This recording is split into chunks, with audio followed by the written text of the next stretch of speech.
मेरे प्यारे छात्रों, मैं श्री जाधव सर, क्रांतिवीर वसंतराव नारायणराव नाईक शिक्षण प्रसारक संस्था संचलित माध्यमिक विद्या मंदिर व कनिष्ठ महाविद्यालय एकलहरे आपका सहर्ष स्वागत करता हूं। छात्रों, हमने खोया हुआ आदमी ये जो पाठ है वो पाठ पढ़ा।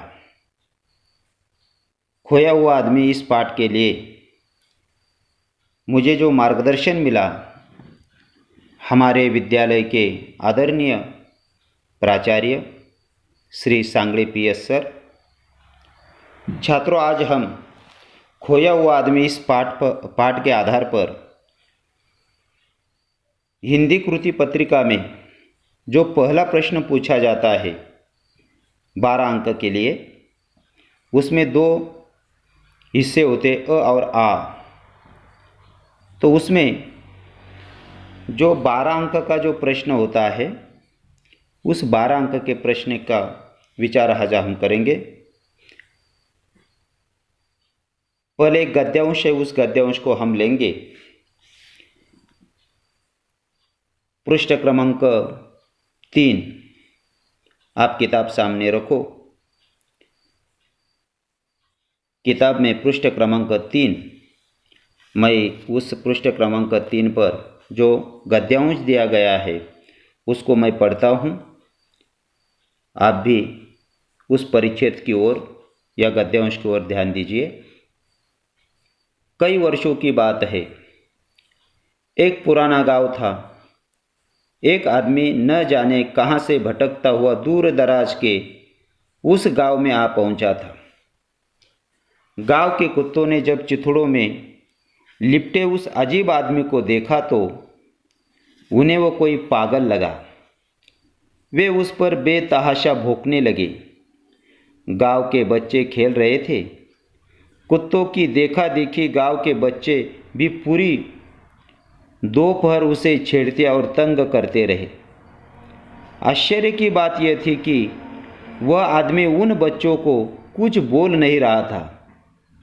संयोग से किसी भले आदमी ने गांव के बच्चों को उस पर पत्थर फेंकते हुए देख लिया। जब वो भला आदमी उस आदमी के करीब गया तो उसके चेहरे पर मौजूद खोएपन के भाव के बावजूद उसे उसमें गरिमा के चिन्ह दिखे। यह आदमी पागल नहीं हो सकता, उसने सोचा। गांव के उस आगंतुक भले व्यक्ति ने उस आदमी से उसका नाम पता पूछा, पर वो कोई उत्तर नहीं दे सका। वह केवल इतना बोल पाया, शायद मैं खो गया हूँ। यह सुनते ही गांव के उस भले व्यक्ति ने निश्चय किया कि वे सब उसे खोया हुआ आदमी कहकर बुलाएंगे। खोया हुआ आदमी इतना खोया था कि उसकी पूरी स्मृति का लोप हो चुका था। उसके जहन से उसका नाम और पता पूरी तरह खो चुके थे। न उसे अपनी जाति पता थी, न अपना धर्म। तो यहाँ तक हम ये जो गद्यांश है वो गद्यांश लेंगे। इस गद्यांश के ऊपर परीक्षा में जैसे प्रश्न पूछे जाते हैं वैसे प्रश्नों का विचार हम करेंगे। कृति क्रमांक 1 जो आकलन कृति के रूप में दी जाती है, उसमें पहला है संजाल पूर्ण कीजिए। तो संजाल है खोए हुए आदमी की स्थिति। उसमें दूसरा प्रश्न है आकृति पूर्ण कीजिए। प्रश्न जो है एक अजीब आदमी का पहनावा। दूसरा है अजीब आदमी कुत्तों को यह लगा। तीसरा है अजीब आदमी को देखकर कुत्तों ने यह किया। और चौथा है अजीब आदमी के साथ गांव के बच्चों का व्यवहार। अभी कृति क्रमांक जो दूसरी है उसमें है शब्द संपदा। यह व्याकरण के आधार पर होता है। उसमें पहला है दिए गए निर्देश के अनुसार परिवर्तन कीजिए। तो उसमें जो प्रश्न है बच्चे, तो इस शब्द के लिए वचन, लिंग, पर्यायवाची और विरुद्धार्थी ऐसे शब्द जो है आपको लिखने हैं। दूसरा, उसी में उपसर्ग प्रत्यय जोड़कर शब्द बनाइए। शब्द है जाति और उस जाति शब्द को प्रत्यय और उपसर्ग बनाकर नया शब्द जो है आपको बनाना है। तीसरा जो कृति तीसरी जो होती है स्वमत या अभिव्यक्ति, इसमें जो प्रश्न है, फटे पुराने वस्त्रों में लिपटे गरीब आदमियों को छेड़ना और उन पर पत्थर फेंकना क्या उचित है? इस विषय पर अपने विचार लिखिए।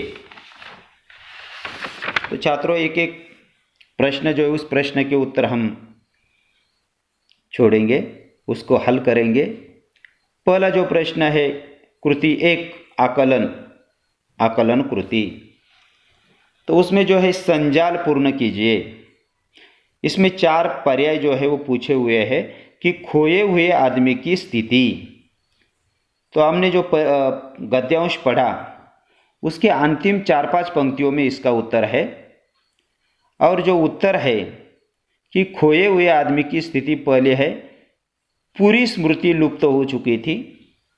दूसरा है दिमाग से नाम पता खो चुका था। तीसरा है न अपनी जाति का पता था। और चौथा है न अपने धर्म का पता था। दूसरा जो प्रश्न है कि आकृति पूर्ण कीजिए। उसमें हमने पहला जो प्रश्न देखा था अजीब आदमी का पहनावा। अभी इन चारों प्रश्नों का उत्तर गद्यांश के पहले 5-6 पंक्तियों में है। अजीब आदमी का पहनावा चिथड़ों में लिपटा हुआ। दूसरे का उत्तर है अजीब आदमी कुत्तों को यह लगा पागल। तीसरा है अजीब आदमी को देखकर कुत्तों ने यह किया, बेतहाशा भौंकने लगे। और अंतिम चौथा, अजीब आदमी के साथ गांव के बच्चों का व्यवहार, उसे छेड़ते और तंग करते।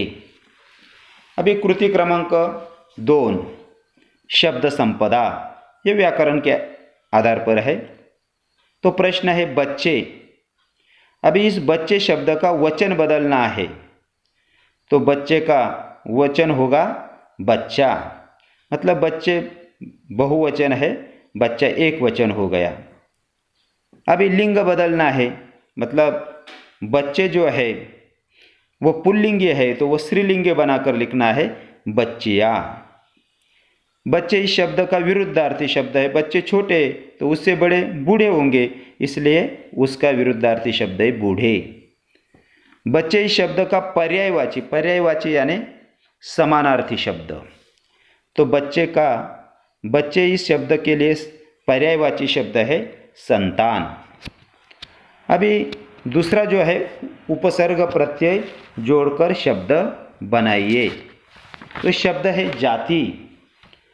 अभी उपसर्ग किसे कहते हैं? मूल शब्द के पहले आकर जो जोड़कर नया शब्द बनता है या शब्द में परिवर्तन हो जाता है उसे कहते हैं उपसर्ग।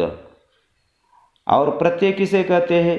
मूल शब्द के बाद आने वाला शब्द। तो यहाँ पर जाति, उसको उपसर्ग लग गया प्र और शब्द बन गया प्रजाति।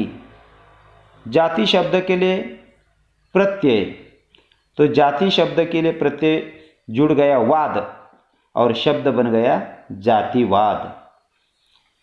कृति क्रमांक 3 स्वमत अभिव्यक्ति। अभी इस स्वमत अभिव्यक्ति में आपको अपना खुद का मत व्यक्त करना है। अभी जो मैं आपको उदाहरण के तौर पर बता रहा हूँ यही आपका मत हो सकता है, ऐसा बिल्कुल नहीं है। अपने मन से आप अपना स्वमत जो है प्रकट कर सकते हैं। जैसे प्रश्न है फटे पुराने वस्त्रों में लिपटे गरीब आदमियों को छेड़ना और उन पर पत्थर फेंकना क्या उचित है? इस विषय पर अपने विचार लिखिए। तो मैं अपने विचार आपको बताता हूँ, आप सुनिए। आपके विचार इससे भी अलग हो सकते हैं। तो छात्रों सुनिए। फटे पुराने कपड़ों में लिपटे लोगों के 2 सबसे बड़े दुश्मन होते हैं।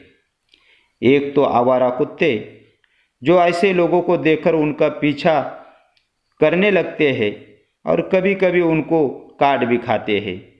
और दूसरे कुछ शैतान लड़के जो अपने मनोरंजन के लिए इन लोगों को छेड़ते हैं और पत्थर कंकड़ फेंककर इन्हें घायल कर देते हैं।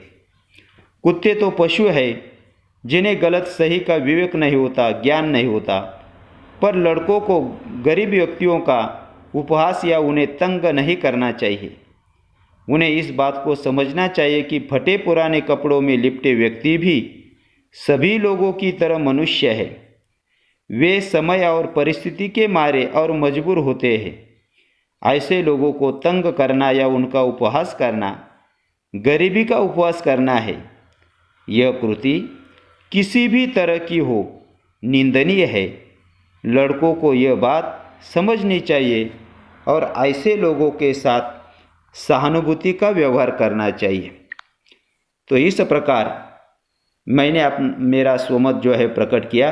आप इससे अलग भी अपना स्वमत जो है प्रकट कर सकते हैं। अब हम दूसरा गद्यांश जो है वो गद्यांश लेते हैं। पृष्ठ क्रमांक 4, उसमें दूसरा जो परिच्छेद है या गद्यांश है वह हम दूसरे परिच्छेद या गद्यांश के रूप में लेते हैं। मैं पढ़ता हूँ, छात्रों आप सुनिए, किताब में ध्यान दीजिए।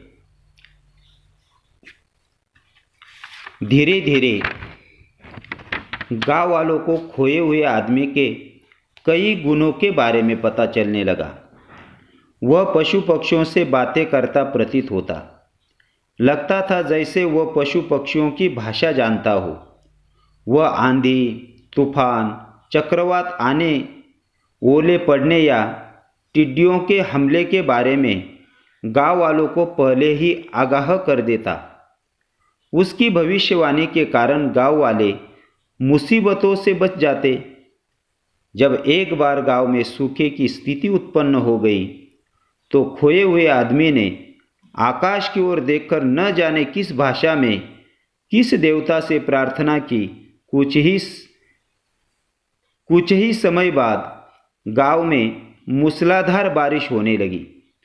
सूखी प्यासी मिट्टी तृप्त हो गई। बच्चे बड़े सभी इस झमाझम बारिश में भीगने का भरपूर आनंद लेने लगे। उस दिन से खोया हुआ आदमी गांव में सबका चहेता हो गया।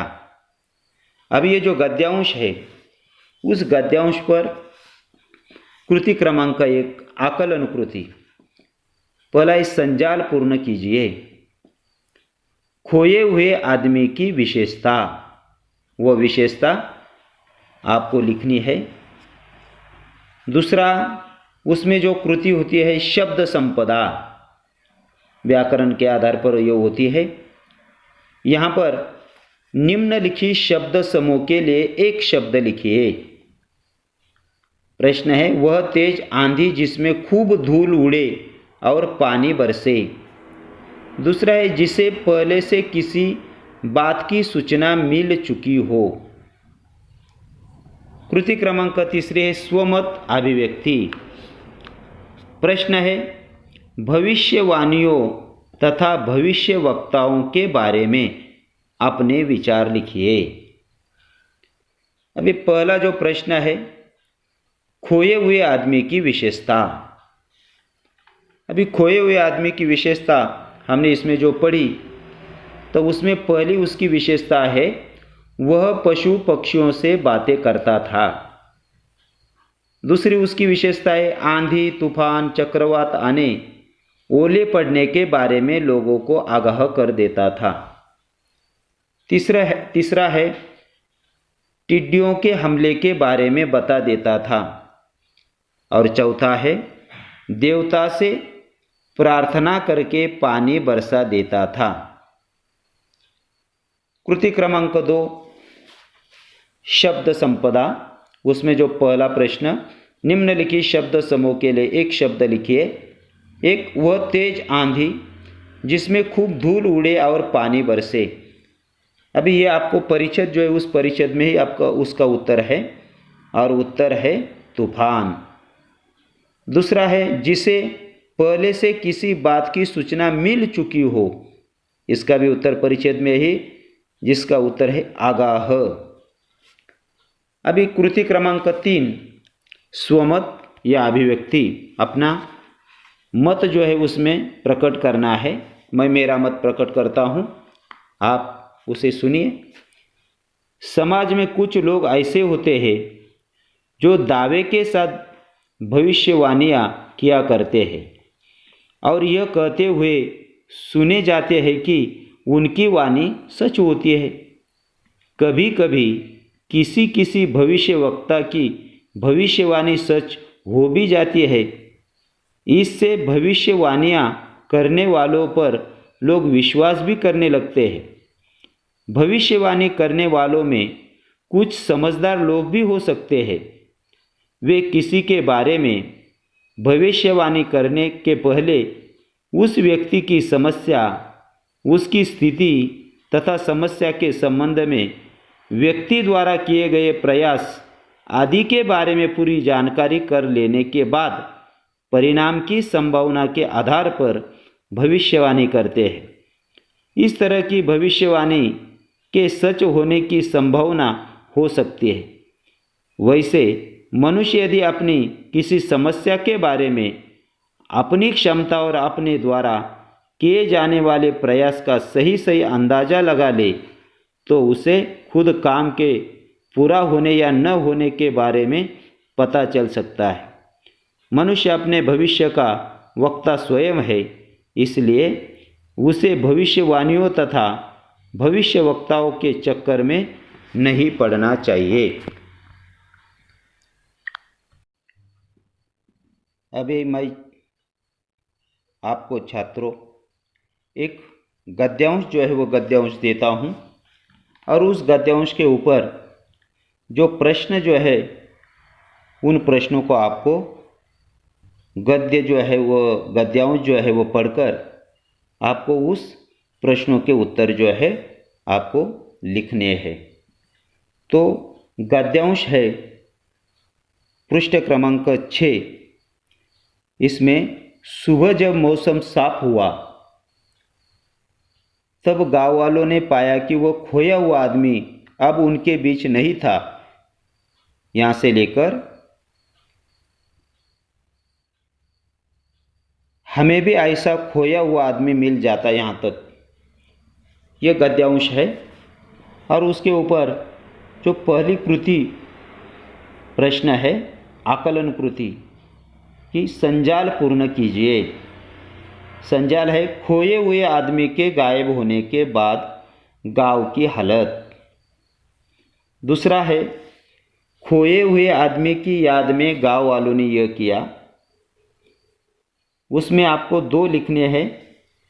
खोए हुए आदमी की मूर्ति की स्थापना कर दी, फिर बाद में गांव वालों ने क्या किया, 2 उसके उत्तर और आपको लिखने हैं।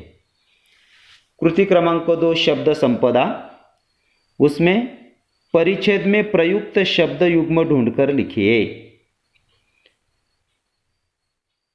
बाद में निम्नलिखित शब्दों के विरुद्धार्थी शब्द लिखिए। सुबह, खोया, जमीन, हाथ। कृति क्रमांक 3 स्वमत अभिव्यक्ति। प्रश्न है मानवता ही सच्चा धर्म है, इस विषय पर अपने विचार लिखिए। तो छात्रों आपको इस गद्यांश को पढ़ना है और उस गद्यांश के ऊपर या आधार पर दिए हुए जो प्रश्न है उन प्रश्नों को आपको हल करना है। धन्यवाद।